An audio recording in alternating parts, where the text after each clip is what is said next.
num certo local. Percebem como, mesmo querendo a mudança, você não consegue mudar a sociedade no todo?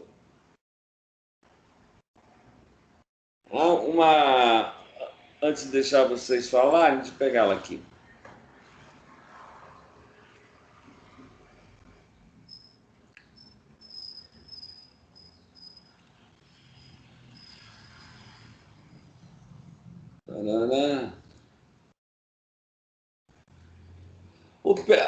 Tem uma legal, cara. O pessoal do...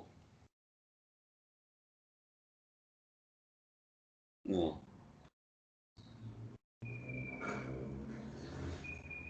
O pessoal do rock, ou o pessoal do metal, tanto faz, eles têm sempre a mesma proposta. Se você pegar o pessoal do heavy metal hoje, eles estão ouvindo discos da década de 80 ainda.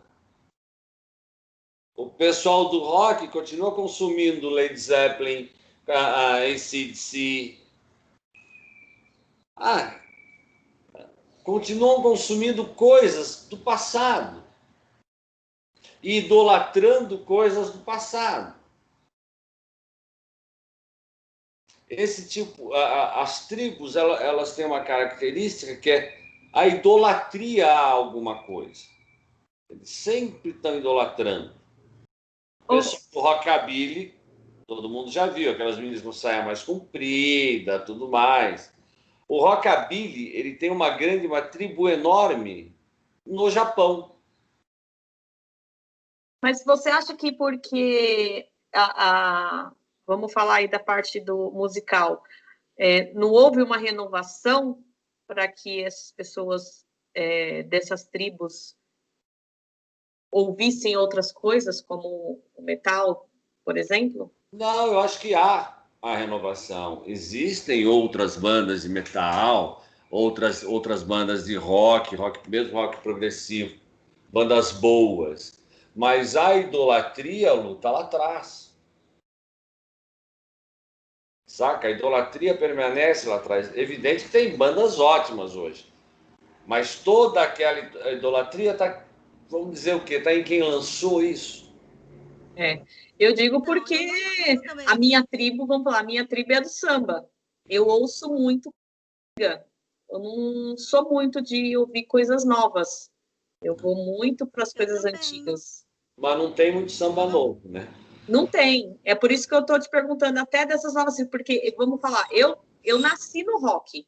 A minha família toda de roqueiro. Então, até pelo menos os meus 14 anos, eu estava ouvindo AC/DC, Metallica, The Purple, The Kill. Eu ouvi tudo essas coisas, tudo na minha infância. E eu vejo os meus tios ainda realmente idolatrando. Eu não sei se isso se renovou, mas eu vejo os meus tios ainda idolatrando tudo isso. Raul Seixas, né? Eu sou daquela época, então, quer dizer, sou daquela época, assim, ouvi muito isso, né? Mas você foi o seguinte, né? Você ouviu por quê? Eu gostava. Tios ouviam, você cresceu ouvindo isso. Sim. Você se habituou a isso e você gosta disso. Sim. Mas as coisas não mudam tanto. Eu ouvia a Led Zeppelin, eu tinha 12 anos de idade. Led Zeppelin é maravilhoso. Maravilhoso. Black Dog está na minha playlist, saca? Então, eu acho que se você pegar... Só que eu estou falando de 72. 72. E olha a diferença, cara. Percebe? E até hoje você vê isso sendo tocado, você vê as pessoas ouvindo, curtindo. É isso que eu quero dizer. Então, a idolatria permanece. Quando você fala do samba, eu não sei, sinceramente, se o samba tem uma tribo. Você não tem uma... O samba pode ter tido uma tribo na década de 50, com aquela história do malandro carioca, camisa listada, sabe, calça branca, o pandeiro na mão, o violão do outro lado, tal. Mas isso foi morrendo, né? Eu costumo dizer hoje com as pessoas que eu frequento, as pessoas que eu conheço do meu meio, que é quase o samba hoje, é que você falou, eu não vejo uma tribo, mas eu vejo uma filosofia do qual a gente para, escuta, gosta daquilo, mas não dá para você identificar, por exemplo, por uma vestimenta, quem é do samba e quem não é. Quando você parte para alguém do gótico, do punk, do Rastafari, quando você olha, você identifica aquela pessoa. O samba não. O samba você não consegue identificar quem é do samba e quem não é. O máximo, se ele for preto, vai falar assim, ele gosta de samba. Olha, mas eu gosto de samba, eu não sou preta. Não, estou falando que a gente já vem a primeira aula, né? Tá vendo? Olha o estereótipo. O estereótipo. Então, você pega o samba, teve uma época que o samba tem uma decadência, e você tem uma década de 90, o resgate com o pagode. O pagode é diferente do samba. Muito diferente. Eu já não gosto muito do pagode. Eu prefiro aquele samba do Zeca Pagodinho, Martinho da Vila. Esse tipo de samba mais antigo, né? Até que o Zeca não é tão antigo, né? Ele está mais novo, mas são sambistas mais de raiz. Paulinho da Viola, Isso. o pessoal que tinha o fundo de quintal faz um samba muito bom também. Mas esse pessoal, a gente tem um problema, turma, e se for falar de samba, de música popular brasileira, de mídia. Acabou. Não está na mídia, não está na Globo, não está em lugar nenhum. Não está em lugar nenhum. Então, isso aí a gente vai concorrer. E no formato, uma tribo, no formato. Você tem tribos de sertanejo. De sertanejo você tem tribos. Você vai no Vila. Como é que chama aquela turma que vai lá, vai todo mundo junto? Comitiva. Boa, obrigado. Comitiva. Aí o pessoal fica dançando tudo igualzinho. Tuc, tuc, tuc, tuc, tuc. Né? Aquilo é uma tribo. Não tem como não ser. Bota de cowboy, chapéu de cowboy. Mesmo mistura country, forró e sertanejo, né?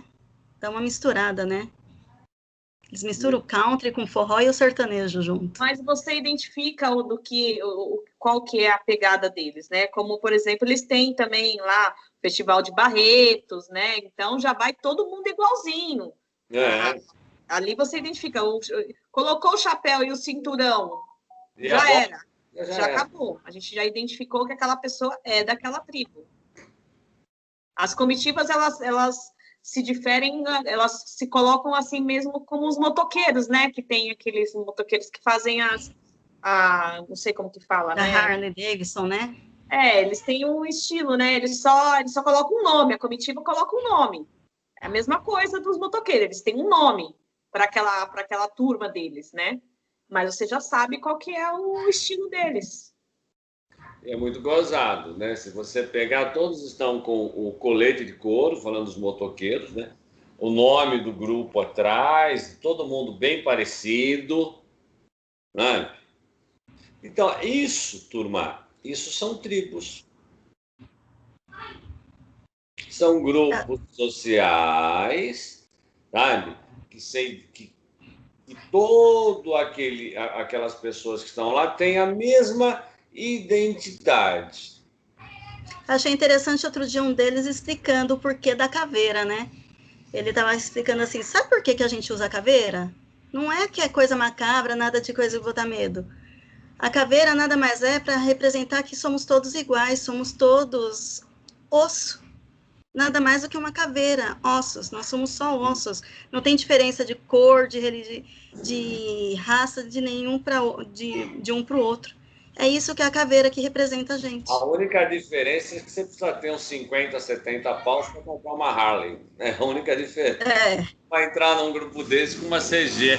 Sim. Aí a gente vai com Mas eu achei interessante a ideia da caveira, né? Então, aí a gente cai dentro do discurso dessa identidade. O discurso dessa tribo. Esse é o discurso deles. Eles falam isso como eles se percebem. Mas é isso que se apresenta? Não, por causa da... Do status. Você não vê um motoqueiro com uma bis lá, né? No meio deles. Não é só isso, mas você não acha que a caveira mais assusta do que diz que é igual? Sim. E até a forma com que a vestimenta deles, né, já assusta. Vamos falar, a barba sempre gigante, né? A vestimenta sempre escura. Então você não pode falar. Lô, morreu. A internet dela. A gente não pode falar que é uma coisa de paz. Que não se apresenta, pode até ser, mas não se apresenta como. Então, e se você pegar, muitas dessas tribos, elas não se apresentam como paz, de uma forma de pacificação. Toda vez que você tem um enfrentamento, né, contra o que é, contra uma identidade maior, uma identidade social maior, o jeito normal de ser, se é que existe normalidade, mas você se veste de forma que você agrida aquela normalidade, é muito complicado. É muito. É muito. Como é que eu vou falar para vocês? É um enfrentamento mesmo. Eu estou aqui para enfrentar o que se coloca como normal. Tá? Todo movimento ele tem um motivo para enfrentar ou para desgostar alguma coisa. Todo movimento social. Toda identidade ela valoriza mais a si do que a outra identidade. Porque senão eu não me vestiria de rockabilly, eu não me vestiria de nerd. Eu me percebo, o meu grupo, a minha tribo me faz tão importante quanto outras pessoas fora dali. É alguma forma de protesto, né? Você quer protestar alguma coisa, né? Sempre é, né? Sempre vai ser. Você está sempre protestando. Você vai contra alguma coisa que a sociedade está te impondo. E você acaba encontrando diversas pessoas que se identificam com isso. E a cada vez mais você vai formando uma massa. E essa massa pode ser ou não manipulada, depende de quem está na liderança dessa massa. Eu queria dar um depoimento pessoal de uma coisa que eu vivenciei, de estar fora de uma tribo, né, e como que eu me senti. Na consultoria que eu trabalhava, eu fui responsável por fazer a seleção de 150 estagiários para a CCXP. Eu acho que eu já comentei sobre a CCXP aqui. Não sei se vocês sabem o que é. Eu não estava, mas tudo bem. Eu acho que foi em outra aula, professora. Bom, é o maior evento geek que tem, né? E aí eu fiz a seleção desses estagiários e eu tive que supervisioná-los em um dos dias do evento. Cada dia ia uma pessoa diferente do meu trabalho para supervisionar os estagiários. E antes de fechar essa parceria com a empresa, que é a Omelete, eu não tinha nem ouvido falar em geek. Nem sabia o que era. Porque eu não assisto série nenhuma, eu não estou nada inserida nesse meio. Então eu tive que começar a pesquisar para me familiarizar. E aí no dia do evento, claro, é tudo muito bonito, é tudo muito fascinante, mas assim, eu não sou fã de Harry Potter, eu não sou fã de nada disso. E assim, as pessoas entrando no... Porque a gente chegava antes, né? Quem trabalha chega antes para deixar tudo pronto quando abre os portões. Vocês não têm noção. É uma correria. É o pessoal correndo dentro daquele lugar.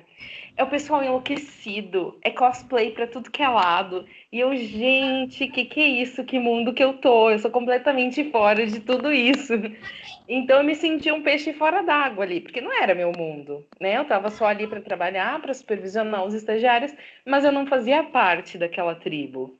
Né? E é muito engraçado você ficar vendo as pessoas da tribo, todos agem da mesma forma, né? Todos se vestem muito parecidos, é muito engraçado. Mas eu me senti totalmente fora de tudo aquilo.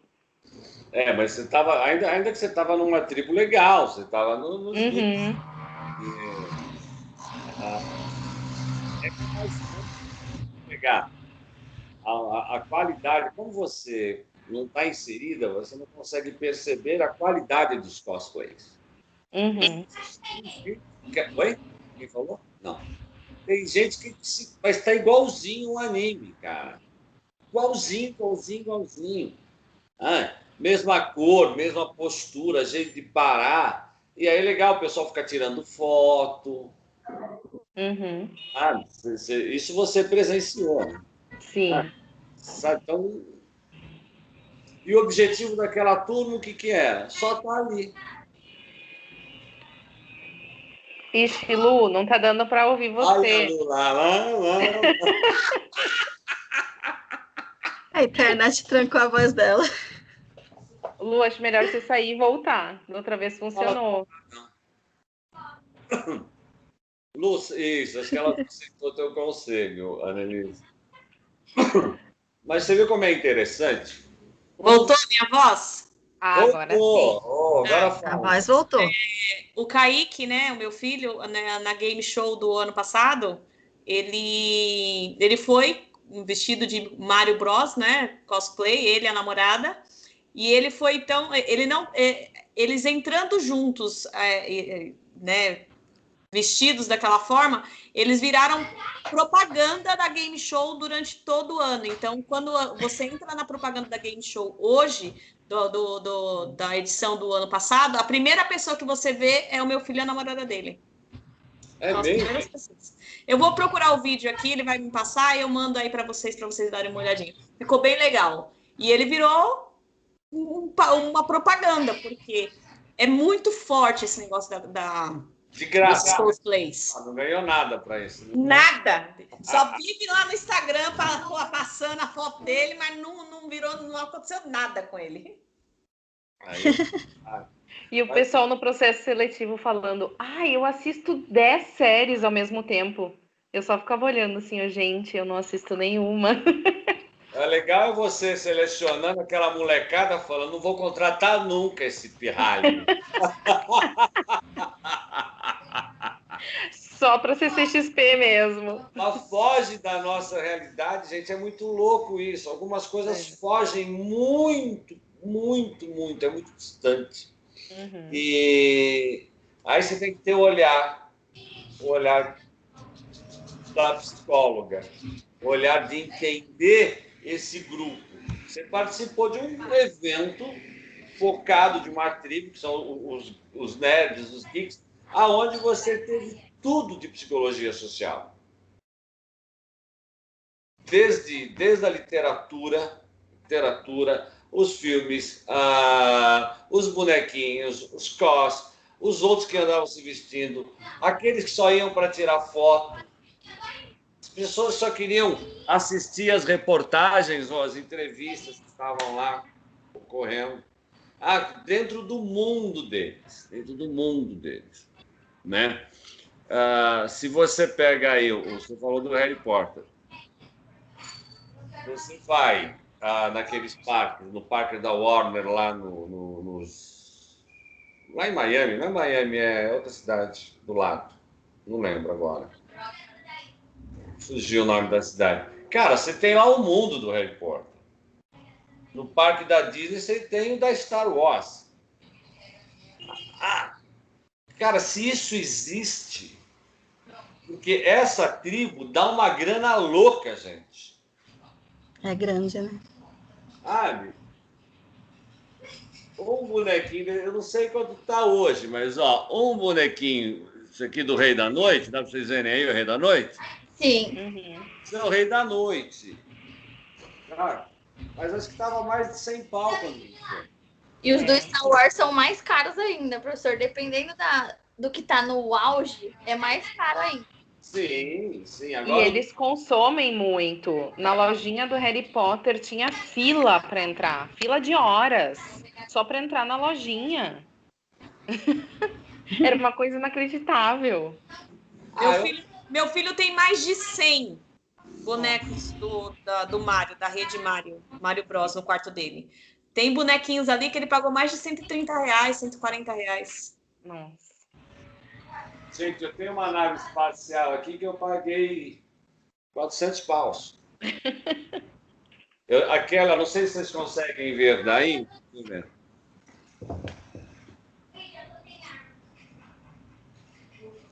Vocês verem lá em cima, tá vendo? Tem uma navezinha e Sim. tem aquilo é a pistola laser do... Eu ganhei isso aí. Ganhei de presente da... Meu filho tinha uma namorada e ela me deu de presente isso aí. Custava 700 pau. Ô, louco. 700 pau. Quer dizer, são coisas muito caras. Eu coleciono também. Né? E que para essas tribos tem um valor, assim, o valor não é dinheiro, né? O que eles querem é ter aquilo como parte da sua vestimenta, parte do seu estilo de vida, parte de tudo. Você precisa ter a posse, que você tem. Funciona muito assim, né?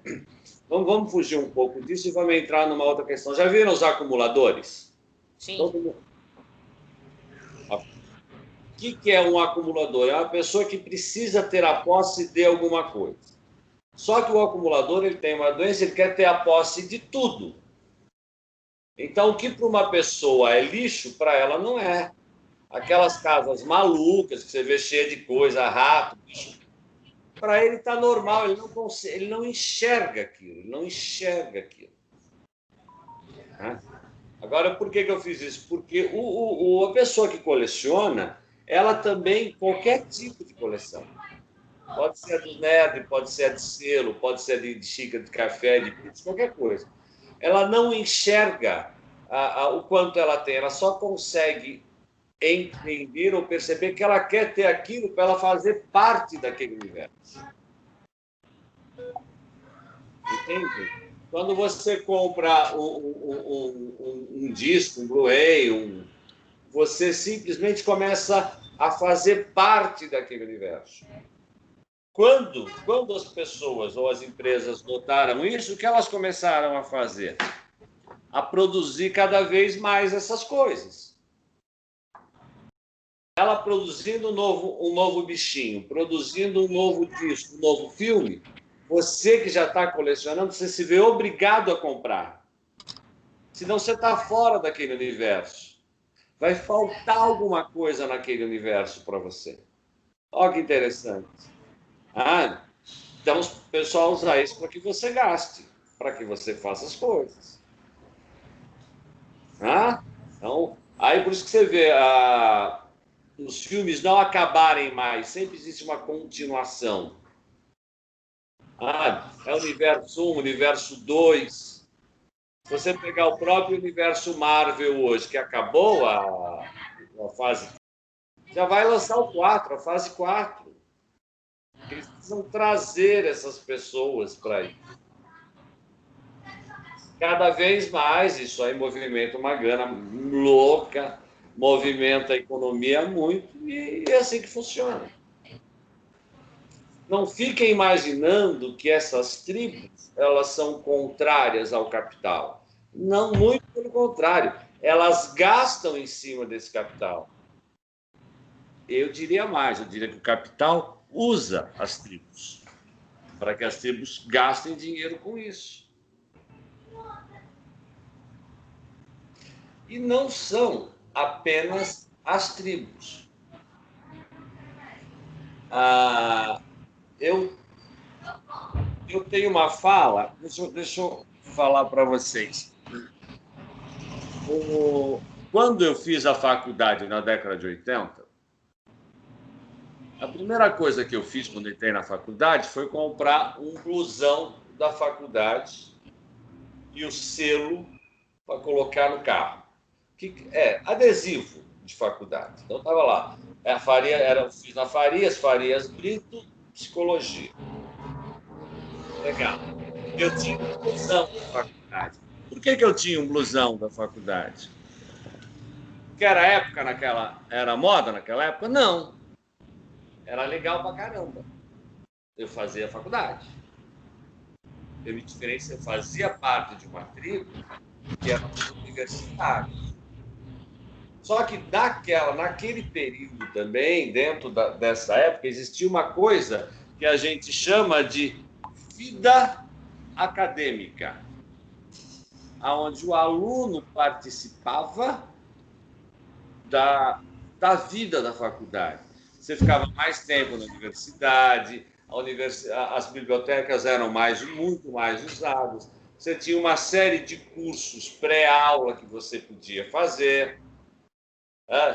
Então, você tinha uma atividade dentro da universidade muito maior. Então, você acabava assumindo uma personalidade da universidade. Você fazia parte dessa tribo. O que acontece hoje? Cara, com a nossa vida corrida, o preço que estão as faculdades, o que você tem que fazer, você não tem mais tempo para isso. Você não vai sair num sábado, que você não tem aula, e vai para a faculdade para passar o dia na faculdade, assistindo um curso, se reunindo com o pessoal lá para estudar. Sabe? O que era normal, hoje em dia, extrapolou, não é mais. Hoje a gente precisa trabalhar muito. Então, muda-se a realidade. O que era prazer se torna hoje obrigação. E é uma obrigação que não é, e é uma obrigação que efetivamente você não quer, né?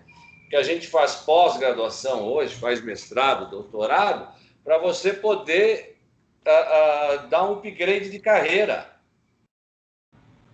E muitas vezes esse upgrade não paga nem o que você está gastando na faculdade. Mas se você não tiver, como é que faz? Você tem que ser da tribo de quem tem pós-graduação, cara. A gente volta para aquele comecinho da aula, onde nós estávamos falando que o mercado de São Paulo é diferente do mercado de fora de São Paulo. E aqui todo mundo tem pós, então a gente precisa ter pós.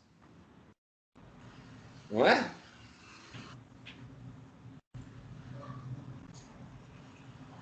Gente, essa pressão, ela muda a nossa linha de pensamento. Como a sociedade muda o indivíduo. Ela vai moldando o indivíduo. O grupo que você está, ele te molda. Você está na empresa, 2 pessoas estão fazendo pós no teu departamento. A outra já tem, você é a única que não tem, você tem que correr atrás.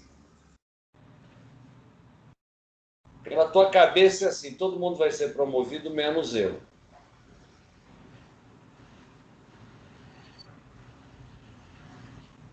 Então, nós estamos buscando cada vez mais cargos não, mais títulos, para que a gente tenha mais chance. Título denota experiência, não. Título denota que você teve competência para ter o título. Mas não experiência, não vivência. Você tem o título.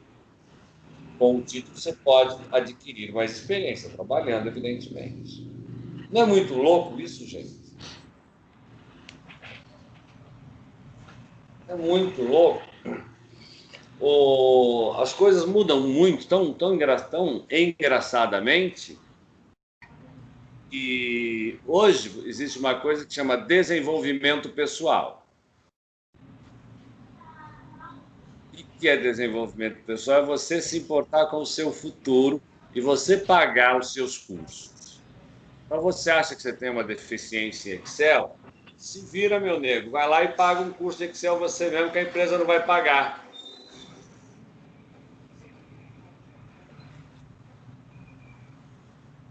O que é isso, gente? Isso é uma mudança social.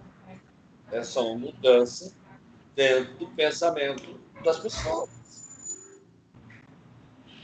Eu quero investir em mim, eu estou querendo fazer. Eu quero fazer. Porque se eu esperar a empresa, não vai sair. Que tem uma frase que fala assim: o emprego é da empresa, a carreira é sua. Então, quer dizer, se vire e pague. Eu até poderia concordar em partes com isso, mas eu sou muito contrário a isso. Porque se você vai investir 3, 4 mil reais num treinamento que você vai imputar na empresa, não é justo. Então você faz o treinamento, a hora que você pegar o certificado, você pega, perde a conta e vai arrumar outro emprego melhor. É assim que funciona. Você chega para a empresa e fala, vou fazer faculdade. De quê? De engenharia. Tá. Vocês me ajudam a pagar? Não. Então você vai lá, paga assim, transformou em engenheiro. Chega lá, pede a conta e vai embora. Bom, agora arrumei emprego. Agora que você se formou, agora que eu me formei. Se vocês tivessem... Não deu valor, teve quem deu. Se me paga, eu ficaria. E aí? Concordam? Imaginam como isso acontece conosco diariamente. Eu sou muito contra isso, gente. Eu sou muito contra isso. Eu acho que a empresa tem que fazer alguma coisa para desenvolver o funcionário. De um jeito ou outro. Se desenvolve para ela e o funcionário sai, tudo bem. A outra empresa também desenvolveu, eu estou pegando alguém desenvolvido. Vai ser uma troca. Mas o pensamento da sociedade mudou.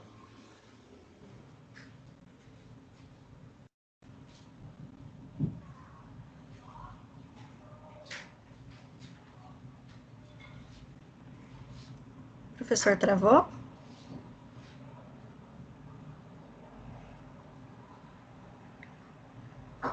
Ou fui eu que travei?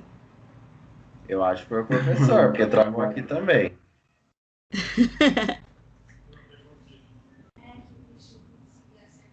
Que a Anne também tá muda. Não, a Anne tá muda porque ela não ligou o microfone. Ai, que burra! Falei, pelo menos o professor travou sorrindo, né? Vixe, será que ele se deu conta que caiu?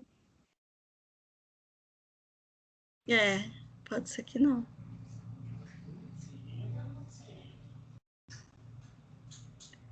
Mandar no chat, professor, você travou. Ele caiu agora.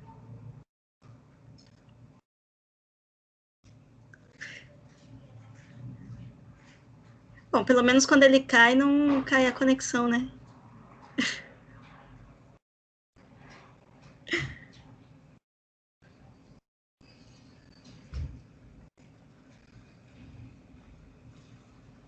Vamos esperar, tomara que ele volte, né?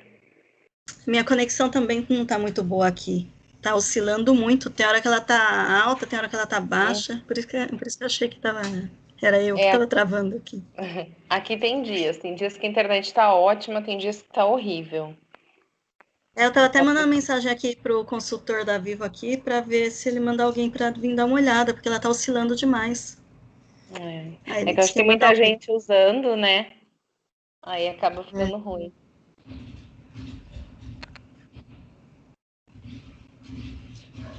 Tia, acho que ele caiu bem agora, hein? Tá bem caído.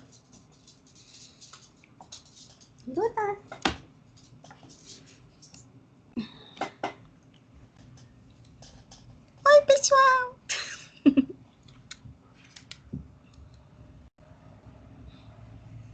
Que bonitinho, seu cachorro. Ai, que amor! Com sono. Pena que a minha aluna que eu mostrava para vocês. É chihuahua? Chihuahua pelo longo. Lindo, lindo, lindo. Linda. Eu sou aluna. Nós tínhamos um Lulu da Pomerânia, só que ele faleceu. Eu tinha uma Lhasa também. Então, é muito fofo, né? Eu não aguentei ficar sem. Eu fiquei quase 2 anos sem. Aí eu percebi que depois que eu fiquei sem a Suzy, chamava Suzy, né? Eu comecei a ficar doente, me deu crise de asma. Eu não tinha asma, desencadeou uma crise de asma. Caramba. Aí tive que começar a usar a bombinha. E foi depois que a Suzy morreu, e um monte de coisa. Sabe quando começa a dar um monte de doencinha que você não sabe de onde que vem, começa a aparecer? E eu tava... Caramba, meu, não podia ver um cachorro. Aí fiz o Eduardo pegar um cachorro. Aí pegamos. Voltou. Aí, voltou. Caiu a minha internet. Tô roteando aqui pelo celular. Ixi. Vamos ver se vai. O duro não é o duro que eu fiquei tirando um sarro da Annelise. Viu? Por isso que caiu, professor. Aí eu congelou, falei, pessoal, a Annelise está lá congelada e rindo. Aí eu olhei, estavam os 3 lá que eu falei, o besta sou eu. E você travou rindo, professor. Ainda bem. Ainda bem. Eu achei que você estava travada, mas... Gente, eu não sei em que parte que eu parei, porque eu estava falando toda coisa, depois que eu reparei que tinha travado. Alguém... Pior que eu não lembro agora. Também não lembro. Não, mas tudo bem, vamos lá. Eu estava falando do que o pensamento da organização muda, o pensamento dos funcionários também muda, que é o caso daqueles processos seletivos que a gente tem. Foi aí que eu reparei, a Annelise travou de novo e saiu, que eu falei da Annelise sobre a questão da roupa no processo seletivo. Taierzinho preto, blusinha branca, entendeu? Querendo ou não, quando você vai fazer seleção, você está dentro de um pensamento coletivo. A sociedade te impôs essas questões. Você assume uma identidade que é esperada por aquele grupo que vai fazer a entrevista. Sabe? Então, quando você pensa assim, você já sabe o padrão. Se alguém estiver fora daquele padrão na entrevista, não está fora até do processo seletivo.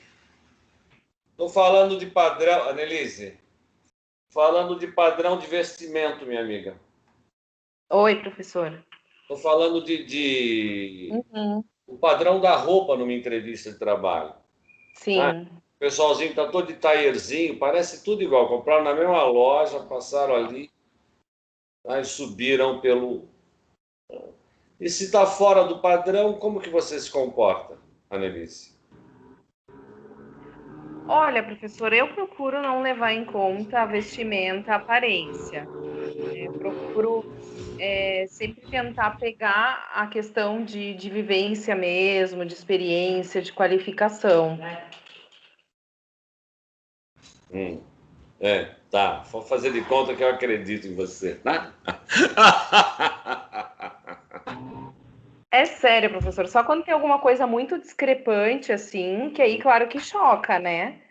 Mas eu procuro não levar em conta isso, né?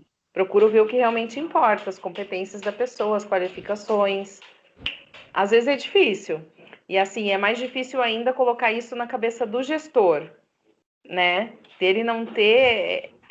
não se pegar nisso e realmente se pegar no que vai ser importante no trabalho desse funcionário. Mas não é fácil. Então, vamos de novo. Se eu tiver um negro e um branco com as mesmas competências... Eu não vou fazer divergência de um e de outro.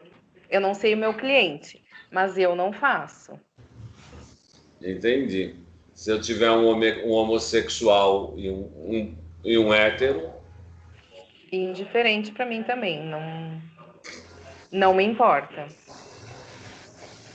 Então, para você... que assim, eu já aprovei candidatos que tinham um português péssimo. Não falavam bem, não escreviam bem, né? Porque eu peço redação. E eu falei para o gestor. Inclusive, era para trabalhar no próprio RH.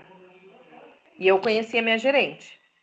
Aí eu falei com a supervisora da vaga. Eu falei, olha, ele é um excelente candidato, ele tem todos os requisitos que a gente precisa, tanto comportamentais quanto técnicos, porém, o português dele é péssimo, tanto para a escrita quanto para a fala. Eu joguei a real com o supervisor. Falei, aí você que, né, que além de fazer entrevista, ver se está realmente dentro, veja se a gerente vai concordar com essa questão. E ele foi aprovado.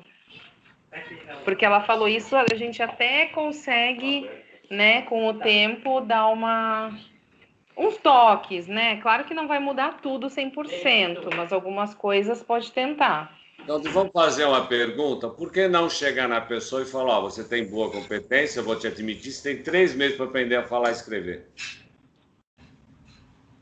Seria uma boa, né? Por que não? Porque você tem que ter essa vergonha alheia. Primeiro que você não está protegendo a pessoa. Você está deixando ela continuar sendo ignorante. Gente, se é uma competência... Sou sincero para você, se é comigo, não passa. Se não sabe falar, não sabe escrever, desculpa, nós fui, nós vai, não dá certo. Dá certo assim, não. A gente conversando, brincando, tarará, mas não.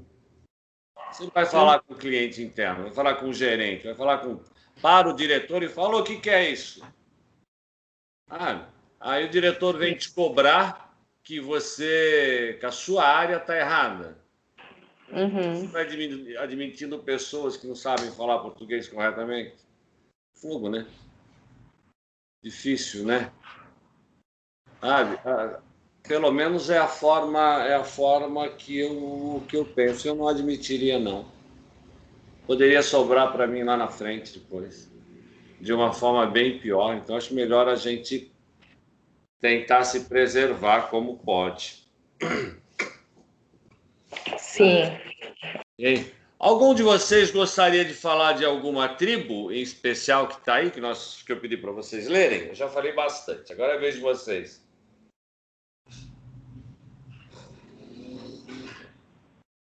Crianças, Tiago.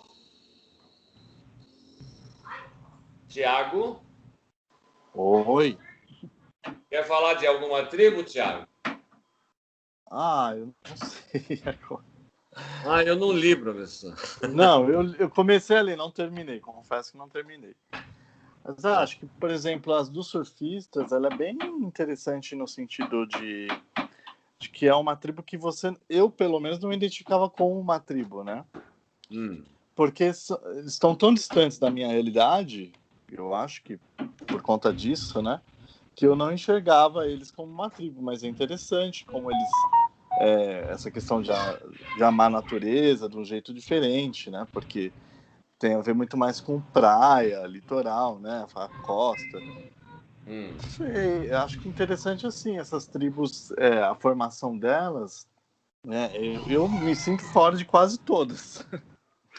Né? Eu não sou muito tímido assim com muita coisa, então não percebo participando de muitas tribos, não.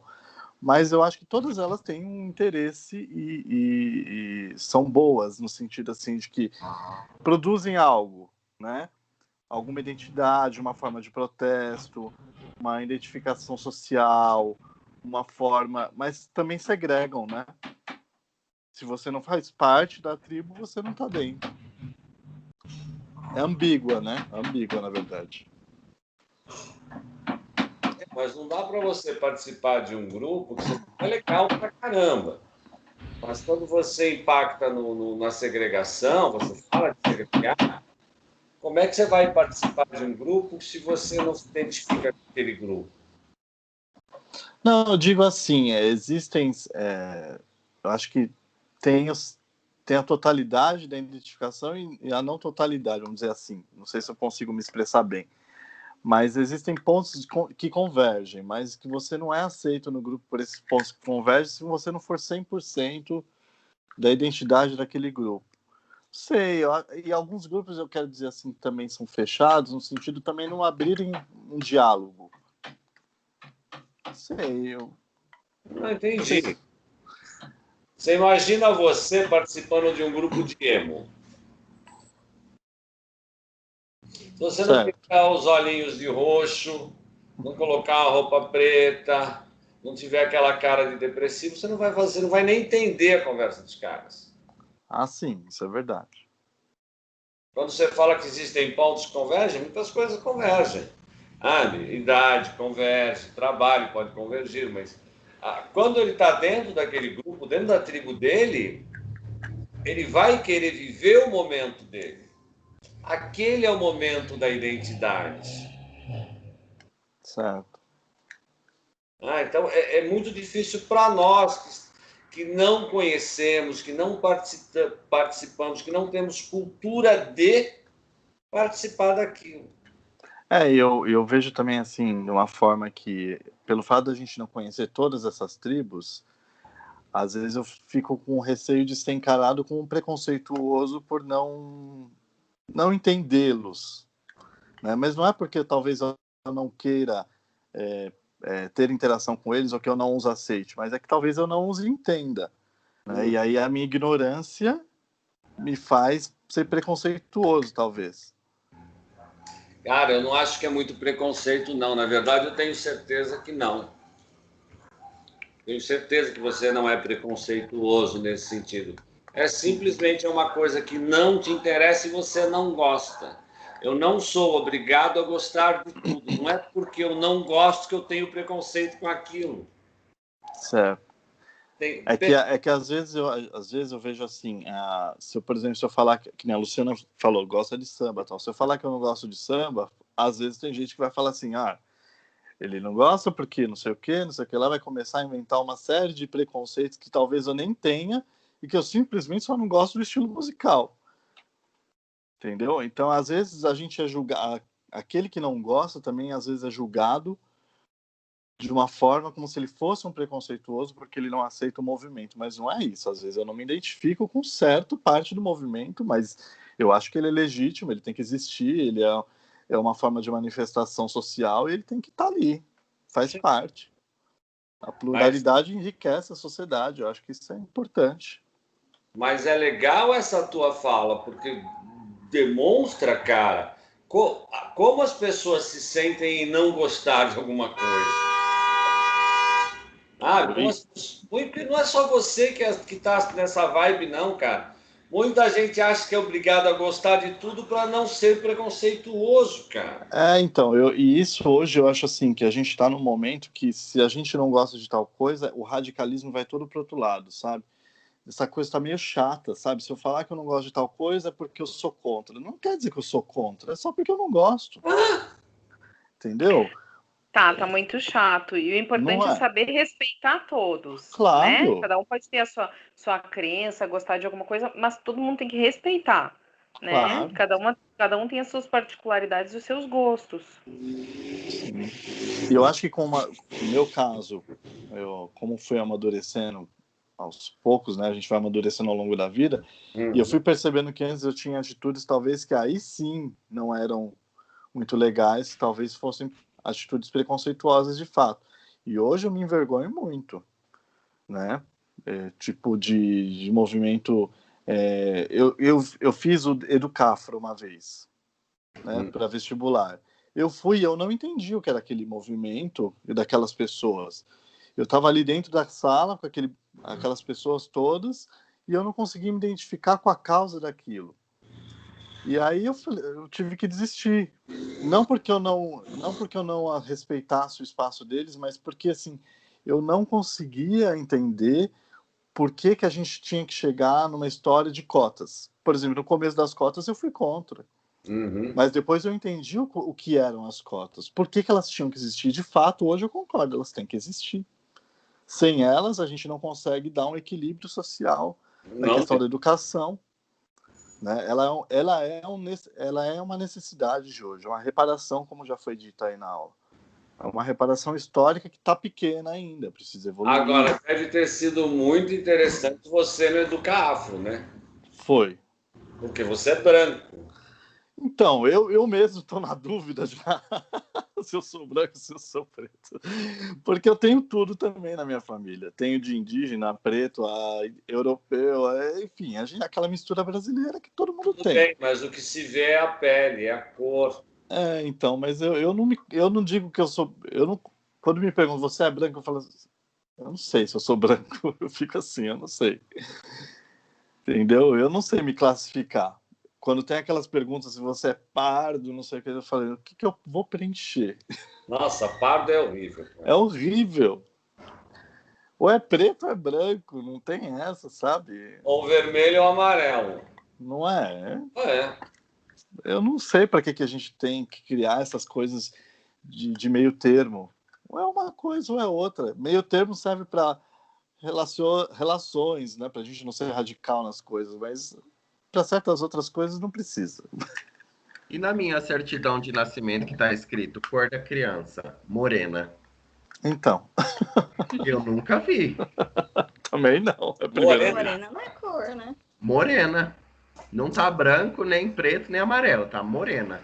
Eu, toda vez que eu vejo pardo, eu me lembro daquela folha parda que eu tinha que encapar nos cadernos quando eu estava na primeira série. É a única coisa que me vem na memória. E amarelo, quem é amarelo? Amarelo é oriental. Oriental, né? Ai, meu Pessoal Deus. da Ásia, chinês, japonês, coreano, são considerados amarelos. Sim. Porque se você prestar muito bem uma atenção na cor da pele, ele não é branco e ele tende mesmo a uma cor meio estranha, né? Não passa A minha tinha que ser rosa, então, Opa. professor. Porque eu não sou branca, eu sou rosa. Você é rosa. Eu sou rosa. Eu tenho uma cor estranha aqui também, não sei que cor eu sou, não. Gente, é isso. A gente vai voltar para o começo da aula, tudo bem, mas é muito divertido isso, cara. A gente está discutindo de cor da pele, se vocês olharem no monitor, efetivamente não tem nenhum negro aqui. Se você pega, que a luz também atrapalha, mas existe um degradê até. Mas um negro, não tem um negro aí na sala de aula. Cara, então a gente discute sexo dos anjos. Aí volta para a grande questão, quem é melhor que o outro? Por que esse preconceito?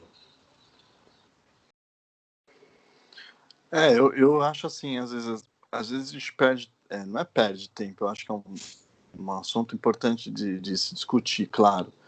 Mas eu acho que às vezes a gente perde em discutir como nós devemos viver como sociedade de uma forma menos desigual, não vou dizer totalmente igualitário, porque também acho que cada um tem que conquistar aquilo pelo seu mérito, vai lá, batalha e conquista.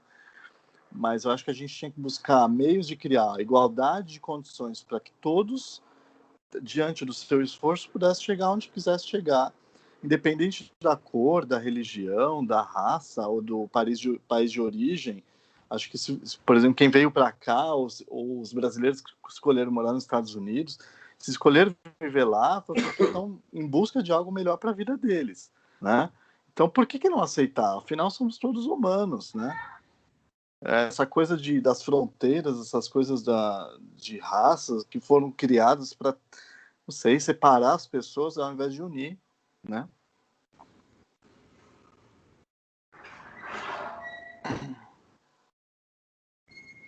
Cara, é uma coisa tão difícil de formar uma opinião, né? Sim. A gente sabe, porque aí a gente cai, Thiago, na questão, quem está com a razão? Eu estou com a razão, você está com a razão, o Felipe está com a razão, saca? Estou até tirando essa responsabilidade das costas das meninas. Mas quem está com a razão? Qual é a razão? Não tem, cara. A sociedade, ela é assim, a sociedade, ela é má, desculpem, ela é má, ela judia da Lu, judia do Felipe, judia da Mari, judia de mim. Da Annelise, vai judiar de todo mundo. Dependendo do momento que você está, dependendo do grupo que você está. Você será agredido, você será ofendido, você será desrespeitado. Depende do momento que você está vivendo, em qual grupo você está vivendo. Então, quando nós temos hoje, tá uma coisa meio maluca, não sei se vocês ouviram falar, que está a questão do preconceito contra pessoas idosas. Mas tá sim, gente, que evidentemente que eu posso dizer para vocês que eu não percebo, né, esse tipo de situação, mas o que eu já ouvi, o que eu já li a respeito disso está muito ruim. Se a gente pode começar que hoje, aos 50 anos, você já está velho com o processo seletivo. Se você está velho, só que você só vai se aposentar aos 65. Espera aí. O que eu falo? Morro antes da aposentadoria, claro. Se você entra numa locação, sabe, vou falar um cara que nem eu, que eu tô legal pra caramba, mas aquelas velhinhas, aqueles senhorzinhos mesmo que andam, sabe? O pessoal já xinga, já ofende, já fica olhando feio. A coisa está de certa maneira que só temos valores dos 20 aos 45. Desculpem, mas não é verdade. E com essa questão da vacinação que vai vir, professor, eu acho que vai acirrar ainda mais. Principalmente, por exemplo, no Brasil, né? A gente está falando aí do governador brigando com o presidente, e aí quem vai dar a vacina primeiro, e aí o governador falou que já vai aceitar qualquer brasileiro que vem de outros estados. Automaticamente eu vejo assim, algumas pessoas já preocupadas se elas que moram aqui vão tomar a vacina antes de outros que moram fora de São Paulo que vão vir tentar tomar aqui. Então já começa uma briga também já discriminatória contra quem vem de fora para tomar a vacina. Você vai ter turismo da vacina, meu amigo. Vai ter turismo da vacina e vai ter gente que obviamente vai ficar contra. Você pode ter certeza, escreva isso. Escreva isso. Aí você está falando dessa questão das pessoas que vêm de fora, mas nós temos grupos de risco que deverão ser obedecidos. Certo. E você acredita que serão? Não, não serão. Não, muita gente vai pular na frente, com certeza. Não serão. Eu trabalho com saúde, eu trabalho dentro de uma clínica. Então eu tenho prioridade como profissional da saúde. E aí? Mas se você for lá no Brás, você consegue comprar uma vacina. Não, a LX já tem vendendo também, gente. Vai, gente, para com isso. No Mercado Pago, né? Mercado Livre deve ter. Não, mas isso aí vai acontecer. Isso vai acontecer. Contrabando, isso aí já deve até estar acontecendo. Agora, como é que você faz isso? Será que foi armazenado? Você acha que não tem clínicas particulares de vacina não terão a vacina para vender? É lógico que terão. A um preço absurdo. Se não a vacina que está sendo feita aqui no Butantan, mas talvez a vacina russa, a vacina australiana, a vacina americana, sei lá, alemã. Se um teste estava custando R$450 no início da pandemia, imagina quanto vai custar uma vacina. R$1.500. Sim. Por aí. Só que a gente vai receber. Então, aí que é o tal detalhe. A população tem grana para isso? Não tem, gente. São poucas pessoas que têm. Tem gente que não ganha mês. Oi? De novo, quem vai ser vacinado são os ricos que podem pagar. Olha, vamos ser honestos. A gente tem uma política de vacinação no Brasil muito bem feita. A vacinação da H1N1 foi sensacional, imunizou muita gente, imuniza até hoje. E não houve a necessidade de você tomar vacina em postos pagos. Não há essa necessidade, meu Deus. Mas essa da Covid eu não sei como vai ser. Sinceramente, eu não sei como vai ser. Tenho até medo de pensar. Agora, eu estava com uma notícia aqui no UOL, na hora do almoço, eu estava lendo que 22% da população não quer tomar vacina.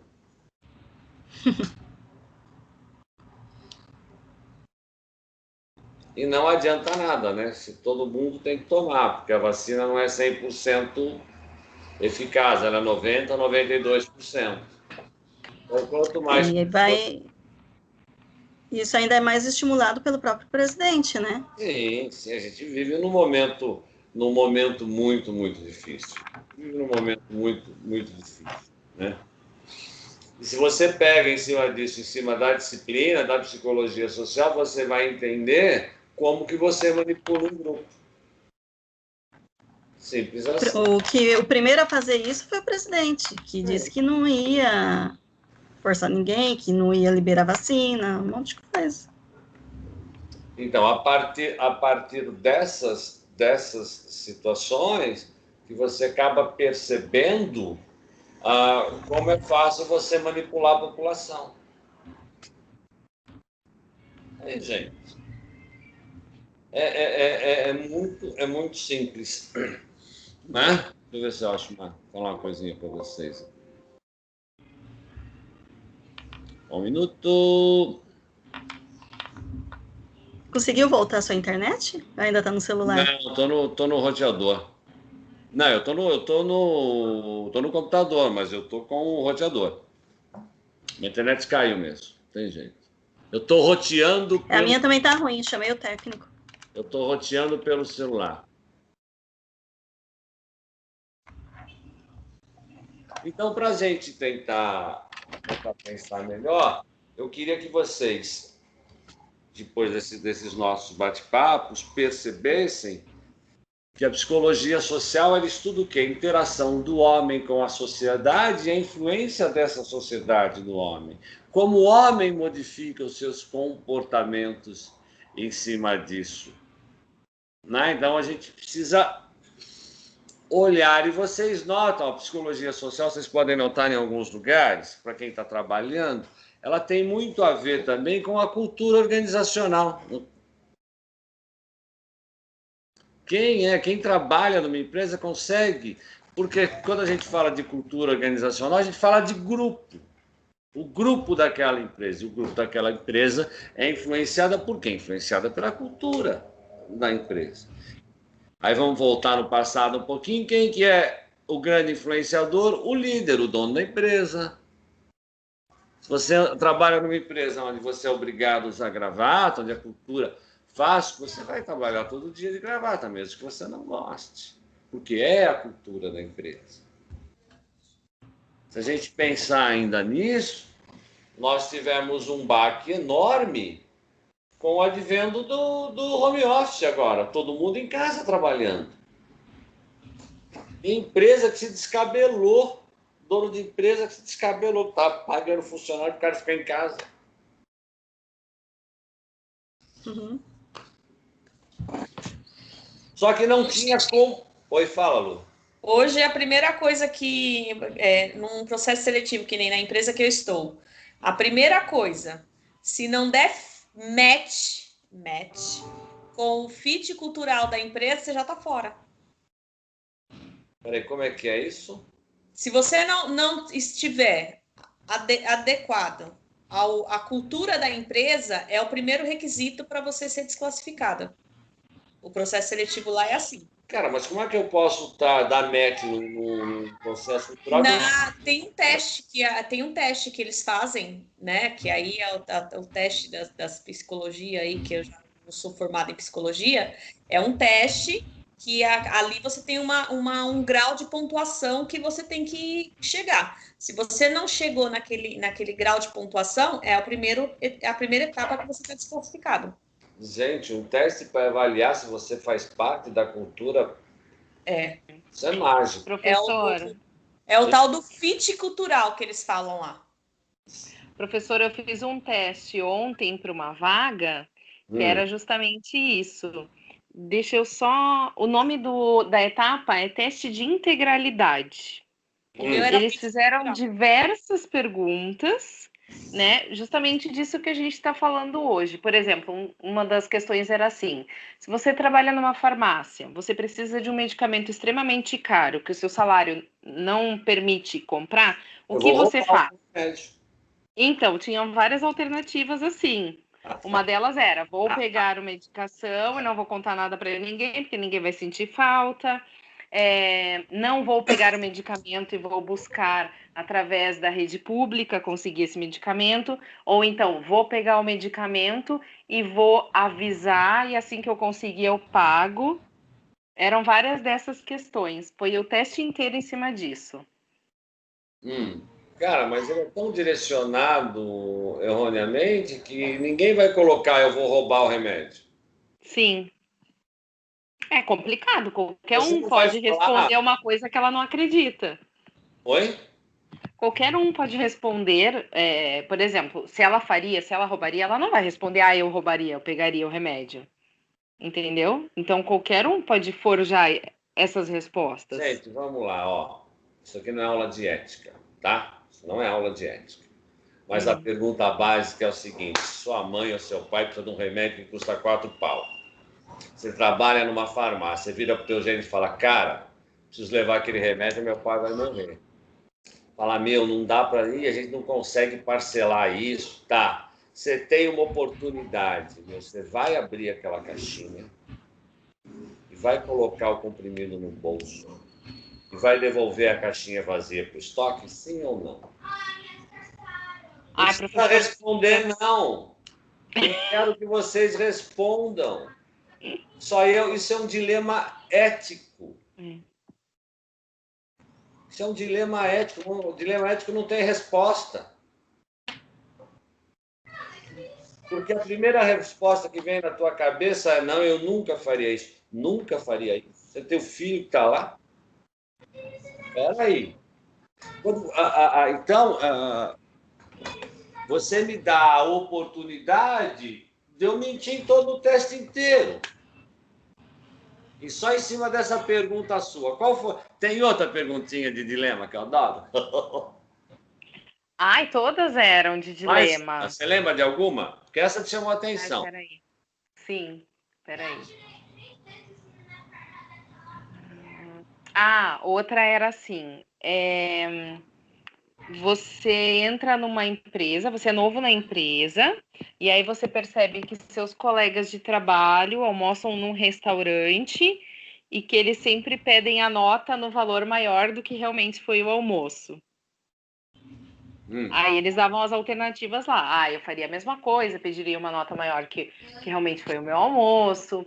Não, eu não pediria e contaria para a chefia. Não, eu não pediria e não contaria para a chefia. Diversas questões assim. Era tudo nesse nível.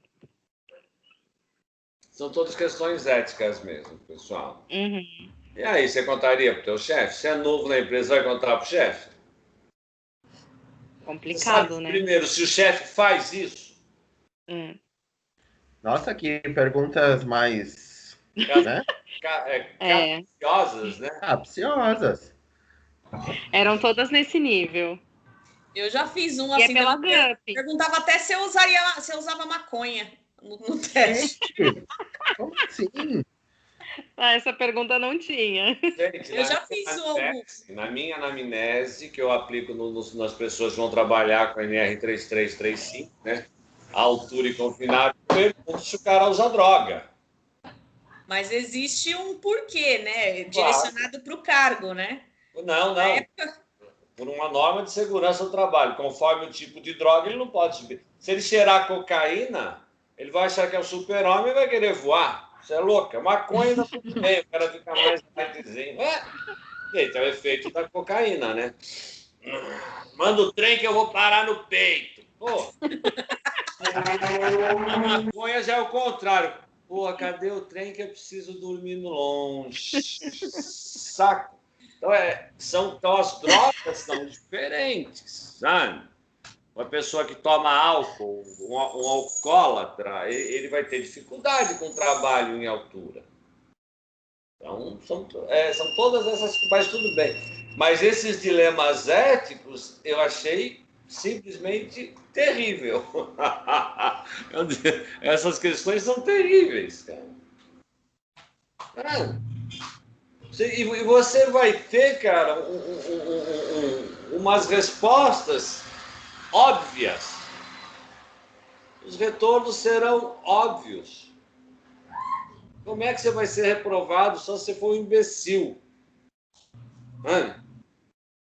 Isso é a consultoria que vai em cima da empresa só para ganhar uma grana da empresa. E vai lá e a empresa contrata, acha que está fazendo grande coisa.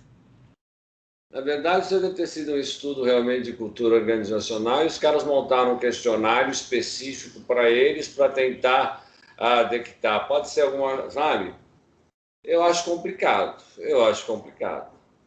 Funciona? Não sei. Honestamente, não sei. Eu aplicaria? Não. Eu me negaria a aplicar.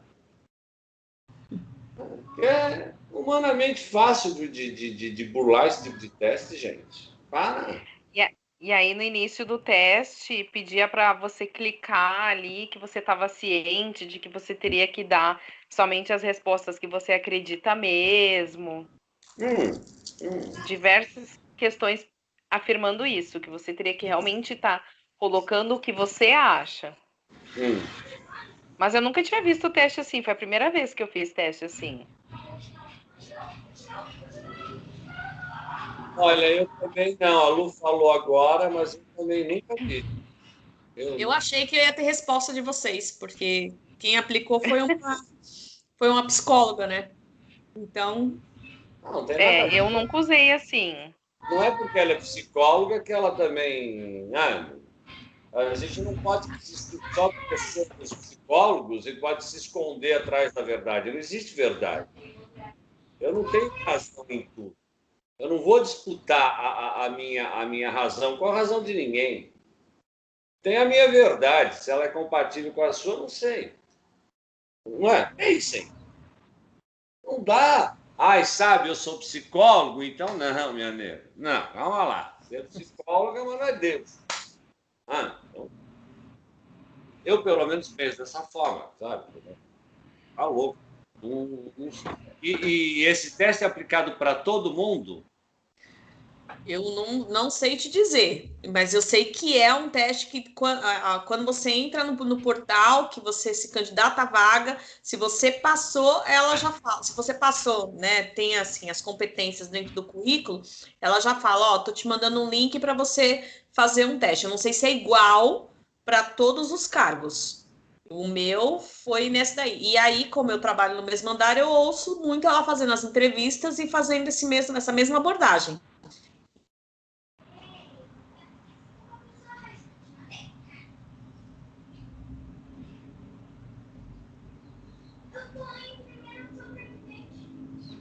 Então, gente, talvez não seja nem a organização, tá? Pode ser a abordagem da psicóloga que eles contrataram. Ela pegou, vendeu o peixe do teste, criou o teste, e ela faz isso achando que está fazendo alguma coisa assim, hiper, super, mega, blaster, master, sei lá o quê. Isso que eu acho que foi da consultoria. Mas, professor, isso está no site da GUP agora. De site de quem? Da GUP. A GUP é uma plataforma de recrutamento e seleção. É GUPY. É isso mesmo, Annelise. E o que eu fiz é pelo Kinobi. Ah, também. Eles estão usando como etapa de... Porque, assim, hoje eles estão automatizando tudo. Os RH estão automatizando tudo. né? Então, você manda o currículo, eles já fazem uma triagem automática do seu currículo, você estando dentro do que a empresa espera, você começa a receber esses testes. Então, vem teste de português, aí uma das etapas foi esse teste de integralidade. Para entendi. depois, se você passar, tiver dentro de tudo que eles estão esperando, você fazer etapa de entrevista online ou presencial. Acredito que online. E agora na pandemia está muito mais divulgado isso, tem mais empresas aderindo, né? Para as pessoas fazerem processo presencial menos por conta da pandemia. Não, aí tudo bem, fazer processo seletivo online eu acho ótimo. O que eu acho absurdo é você ser questionado dessa forma. Só isso. Sim. Eu não sei o que eu responderia. Sinceramente, eu não sei o que eu responderia. Você roubaria o remédio? Talvez eu colocasse sim, eu roubaria.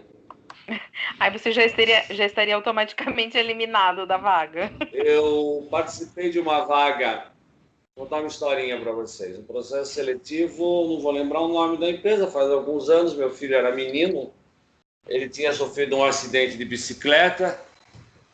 Eu liguei, tentei desmarcar a reunião, porque eu estava no hospital, não consegui, fui até a Paulista nessa reunião na empresa. Aí conversei com o cara lá, o cara era espanhol, foi uma entrevista terrível, eu estava muito preocupado.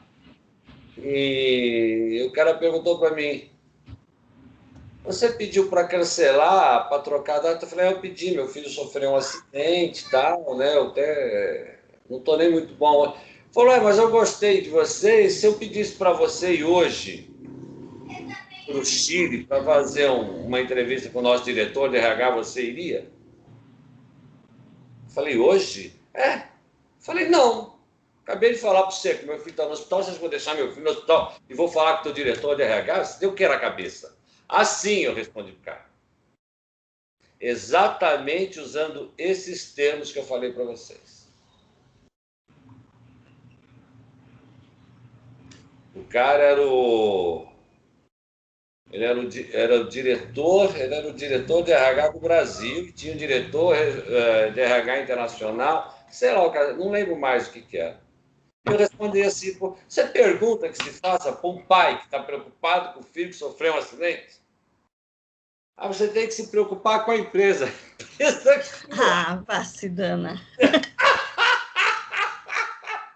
Sabe? Então, são essas incoerências que eu não aceito, cara. São essas incoerências que eu não aceito. É isso. Eu não faço mais parte desse inconsciente coletivo que fala, não, eu vou, sim, senhor, não, senhor. Não faço. Acho que ele tem que ter prioridades. E eu vejo esse tipo de teste, talvez eu esteja errado por desconhecimento, então vou deixar claro para vocês. Desconhecimento e ignorância da minha parte, porque eu desconheço. Mas eu vejo como muito invasivo, gente. Estou invadindo demais. É muita invasão. Mano, até um teste para ver competência, um teste de personalidade, tudo bem.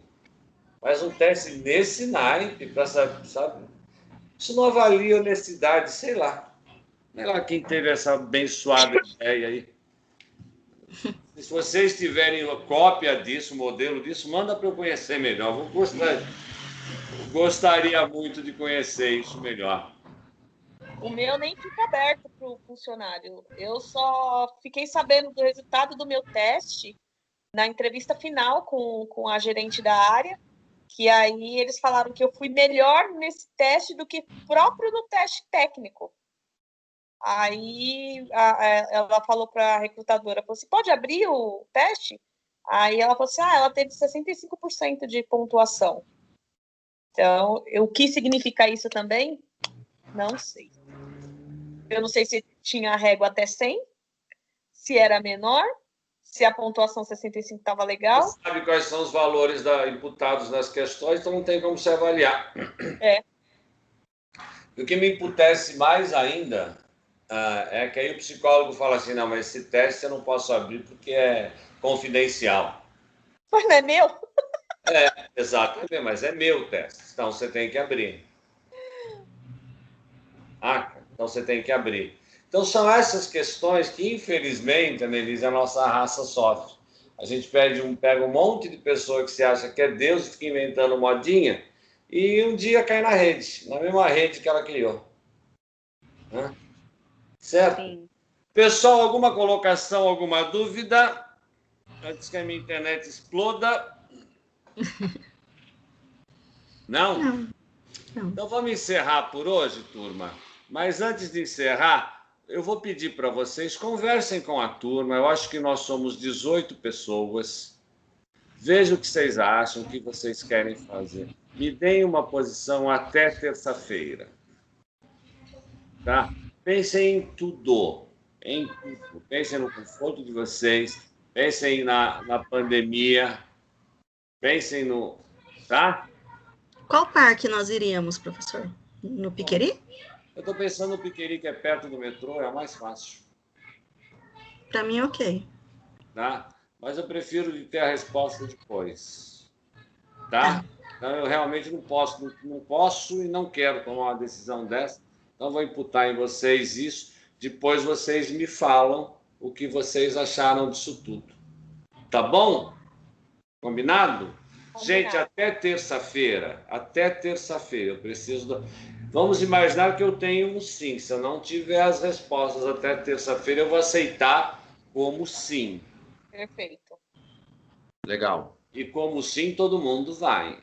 Isso é importante. Perfeito. Bom, Tá. beijo enorme. Beijo. Muita paz, muito sossego para vocês. Para você também. Tchau. Tchau, tchau. Tchau. Tchau.